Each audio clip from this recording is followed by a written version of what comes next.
ये बेवकूफ़पने की बात थी। ये कांग्रेस करके गई ऐसा अत्याचार था, कांग्रेस का सोच था कि इस्लामिक देश बन जाए, क्योंकि सरकार का पैसे फालतू का नहीं है कि उस पैसे का कुछ भी उपयोग कर लो, कहीं भी ले जाओ या खा जाओ, और इस प्रकार की कमियां मिली मुझे। तो प्रधान के खिलाफ, बीडीओ के खिलाफ, आईएन के खिलाफ, ग्राम विकास अधिकारी, सरपंच और सीओ तक के खिलाफ भी कार्रवाई हो सकती है कि राजस्थान रोज साफ होना चाहिए, नाली में कोई न तो कचरा होना चाहिए न कीचड़ होना चाहिए। निश्चित रूप से आप सही कह रहे हैं, क्योंकि राजस्थान सरकार और केंद्र सरकार मिलकर के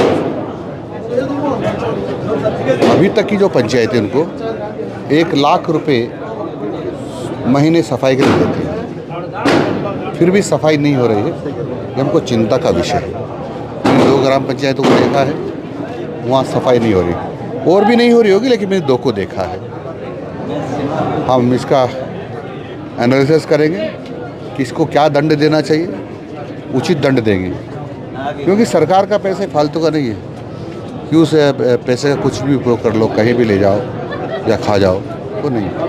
तो मैंने स्पष्ट कर दिया है कि आगे भी आया और इस प्रकार की कमियां मिली मुझे, तो प्रधान के खिलाफ, बीडीओ के खिलाफ, आईएन के खिलाफ, ग्राम विकास अधिकारी, सरपंच और सीओ तक के खिलाफ भी कार्रवाई हो सकती है। पिछली बार आप जब बाड़मेर आए थे करीब 1-1.5 महीने पहले, तभी आपने कई ग्राम पंचायतों का दौरा किया, वहाँ पे भी आपने यही चिंता जाहिर की थी कि नहीं है। मैंने कुछ के खिलाफ कार्रवाई की है। ये क्रम जारी रहेगा राजस्थान में लगातार? जब जारी रहेगा, मैं पूरे राजस्थान को रोज़ सफाई देखना चाहता हूँ जो मेरे पास, क्योंकि पंचायत राज है तो ग्रामीण एरिया है, तो ग्रामीण एरिया में मेरी जिम्मेदारी है कि राजस्थान रोज़ साफ़ होना चाहिए, नाली में कोई न तो कचरा होना चाहिए न कीचड़ होना चाहिए, और रोज़ घर घर कचरा लेने की गाड़ी जाए ताकि अंदर का कचरा होता है उसमें डाल दें।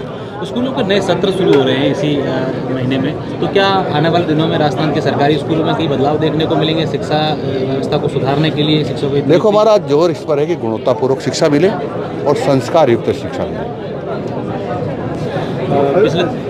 मंत्री जी, थर्ड ग्रेड टीचर लंबे समय से ट्रांसफर का इंतजार कर रहे हैं, अब उनकी कोई राह खुलेगी या क्या स्थिति बनेगी? वो से तो गलत कर रहे हो, क्योंकि जिस ज़िले में उनको नौकरी मिलती है वहीं रहना होता है, क्योंकि 3rd ग्रेड का ज़िले के बाहर नहीं होता, 2nd ग्रेड का संभाग के बाहर नहीं होता, और 1st ग्रेड का राजस्थान में कहीं भी हो सकता है। फिर भी कई की कठिनाइयाँ हो सकती है, उनको मद्देनजर रखते हुए माननीय मुख्यमंत्री जी निर्णय करेंगे, और जैसा निर्णय करेंगे वो करेंगे। को लेकर क्या कहना चाहेंगे? देखो,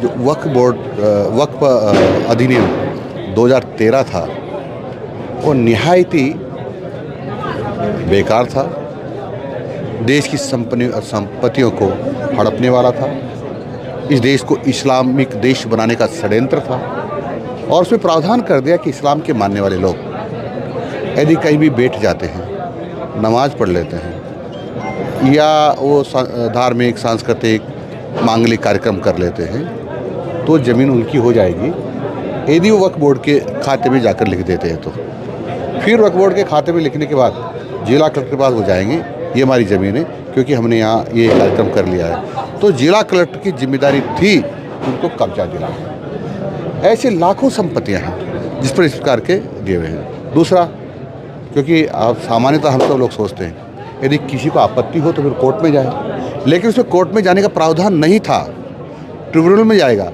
ट्रिब्यूनल में भी कौन सदस्य होंगे? केवल इस्लाम के मानने वाले सदस्य होंगे और कोई नहीं होगा।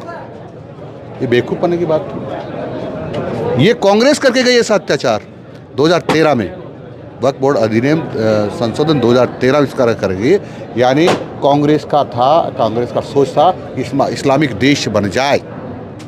फिर भी कुछ बुद्धू लोग इस बात का समर्थन कर रहे हैं।